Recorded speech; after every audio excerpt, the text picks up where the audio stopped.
Good morning children. आज हम लेकर आए हैं आपके लिए आपका अगला पाठ, जो कि आधारित है एक कहानी पर। जो कहानी है एक ऐसी कहानी जो बुद्धि और चातुर्य का महत्व को दर्शाती है।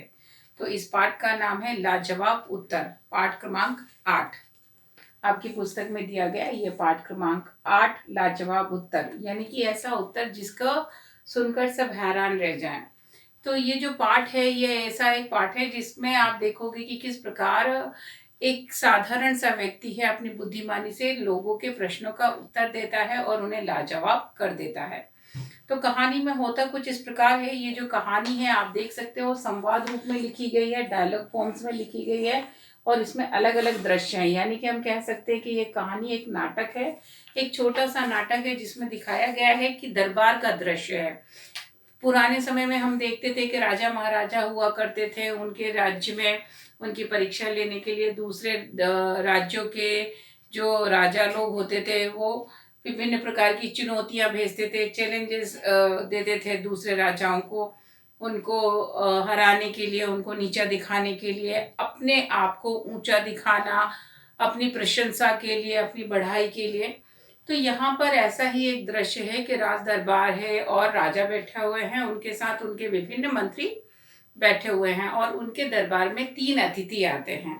अतिथि यानी कि गेस्ट आते हैं, 3 गेस्ट आते हैं और वो अपनी प्रश्न लेकर आते हैं। तो वो तीनों अलग अलग प्रश्न लेकर राजा के दरबार में पहुंचते हैं और राजा से कहते हैं कि ये जो अतिथि आए हैं वो प्रश्न पूछना चाहते हैं। वो राजा को बोलते हैं हमें हमारे प्रश्नों के उत्तर चाहिए और हम जानते हैं कि आपकी सभा में बहुत सा बुद्धिमान लोग भी हैं, आपके जो राज पंडित है वो तो खुद इतने अच्छे और इतने ज्ञानी व्यक्ति हैं, तो वो हमारे प्रश्नों के उत्तर दे सकते हैं अगर संभव हो तो राजा कहता है ठीक है, आइए आप अपने प्रश्न पूछिए। तो वो तीनों प्रश्न पूछना शुरू करते हैं। उनका पहला प्रश्न होता है कि धरती का केंद्र बिंदु कहाँ है। ये जो धरती है इस पूरी धरती का केंद्र बिंदु यानी सेंटर पॉइंट कहाँ है। तो ये सुनकर राज पंडित हैं वो थोड़े से हैरान हो जाते हैं, नहीं समझ पाते हैं कि कैसे बताएं इतनी बड़ी धरती का केंद्र मध्य बिंदु कौन सा होगा। वो दूसरा प्रश्न करते हैं, दूसरा व्यक्ति अतिथि प्रश्न करता है आसमान में कितने तारे हैं। तो ये प्रश्न सुनकर भी वो चौकन्ने हो जाते हैं कि आसमान के तारों को किस प्रकार गिन के बताया जा सकता है। ये भी वो उत्तर नहीं दे पाते। तीसरा प्रश्न उनसे पूछा जाता है कि उनके तीसरा व्यक्ति कहता है मेरा प्रश्न है कि मेरी दाढ़ी में कितने बाल हैं। तो ये अब किस प्रकार गिन के बताया जा सकता है। तो तीनों ही प्रश्नों के उत्तर देने में राज पंडित को दुविधा होती है और ना कोई और व्यक्ति इन प्रश्नों के उत्तर दे पाता है। तो ऐसे में राजा क्या कहते हैं, उन अतिथियों से कहते हैं कि हमें एक दिन का समय दीजिए और फिर हम इन प्रश्नों के उत्तर आपको कल देंगे। तो ये कहकर वो अतिथियों से एक दिन का समय मांग लेते हैं।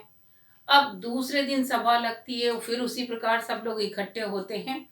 तो ऐसे में द्वारपाल जो होता है वो कहता है राजा को आके कि हमारे द्वार पर, महल के द्वार पर एक व्यक्ति आया है जो अपने साथ गधा लेकर आया है। यहाँ पर आप चित्र में देख सकते हो कि एक व्यक्ति, एक पंडित जो है, जो वेशभूषा से पंडित के समान दिखाई दे रहा है, उसके साथ गधा है। तो वो द्वारपालक अंदर आकर कहता है कि एक व्यक्ति द्वार के महल के द्वार पर खड़ा है और उसके साथ गधा है और वो अंदर आने की अनुमति चाह रहा है। तो वो उसे अनुमति नहीं देता, लेकिन वो व्यक्ति गधे के साथ अंदर आ जाता है। तो जब वो अंदर आता है तो वो राजा से कहता है कि मैं आपके राज पंडित का ही पुत्र हूँ और मैं आपके, इनके जो अतिथि आए हैं उनके प्रश्नों का जवाब देने के लिए आया हूँ। तो उन्होंने कहा ठीक है। वो कहता है कि मेरा गधा ही इनके प्रश्नों का उत्तर देगा। तो ये बात सुनकर सभी लोग हंसते हैं कि भाई गधा किस प्रकार प्रश्नों के उत्तर दे सकता है। वो कहते हैं चलो देखते हैं। तो अतिथि से कहते हैं आप अपना प्रश्न दोहराइए। अतिथि कहता है मेरा पहला प्रश्न था कि भाई धरती का केंद्र बिंदु कहाँ है। तो वो गधे की तरफ देखता है। गधा अपना पैर जोर जोर से जमीन पर पटकता है। तो वो पंडित कहता है, जो व्यक्ति आया था गधे के साथ, वो कहता है कि जहां मेरा गधा ये पैर को पटक रहा है जोर जोर से, वही धरती का केंद्र बिंदु है। अगर आपको डाउट है, अगर आपको कोई शंका है तो आप नाप के देख लो धरती को, आपको पता चल जाएगा कि ये धरती का सेंटर पॉइंट यानी मध्य बिंदु है। तो ये सुनकर अतिथि चुप होकर बैठ जाता है क्योंकि धरती को नापना तो संभव ही नहीं है। फिर दूसरी बात आती है, दूसरा प्रश्न पूछा जाता है कि भाई आसमान में कितने तारे हैं। वो गधे की तरफ इशारा करता है, गधे कि आप उत्तर दो। तो गधा क्या करता है, जोर जोर से अपना सिर हिलाने लगता है। तो वो आदमी कहता है, व्यक्ति, कि मेरे गधे की गर्दन में जितने बाल हैं उतने आसमान में तारे हैं। अगर किसी को कोई शंका हो तो गिन कर देख ले। तो ये तो संभव ही नहीं है, बाल कौन गिन सकता है। तो यहाँ भी वो चुप हो जाते हैं और सब लोग हंसने लगते हैं। तीसरा प्रश्न पूछा जाता है। तीसरा व्यक्ति कहता है कि मेरी दाढ़ी में कितने बाल हैं। तो अब इस पर गधे की तरफ इशारा किया जाता है, गधे से प्रश्न पूछा जाता है। तो गधा अपनी दुम हिलाता है, पूंछ। तो वो व्यक्ति कहता है कि मेरे गधे की पूंछ में जितने बाल हैं उतने आपके दाढ़ी में बाल हैं। अगर आपको कोई शक है तो आप अपनी दाढ़ी का एक बाल तोड़िए, एक गधे की पूंछ का एक बाल तोड़िए, हम गिनते हैं, बराबर होंगे, पता चल जाएगा। तो वो अब व्यक्ति ने अपनी दाढ़ी छुपा ली। इस तरह तीनों ही प्रश्नों के उत्तर उसने बड़ी चतुराई से दे दिए और सारे सभा के लोग हंसने लगे उस व्यक्ति की चतुराई को देखकर और गधे की उस जो कहते हैं कि हरकत को देखकर। तो इस प्रकार वो व्यक्ति खुशी से बहुत खुश होता है कि उसने तीनों प्रश्नों के उत्तर दिए। राजा बहुत खुश होता है और कहता है कि तुमने न केवल प्रश्नों के उत्तर दिए बल्कि हमारे देश का, हमारे राज का सम्मान भी बचाया है।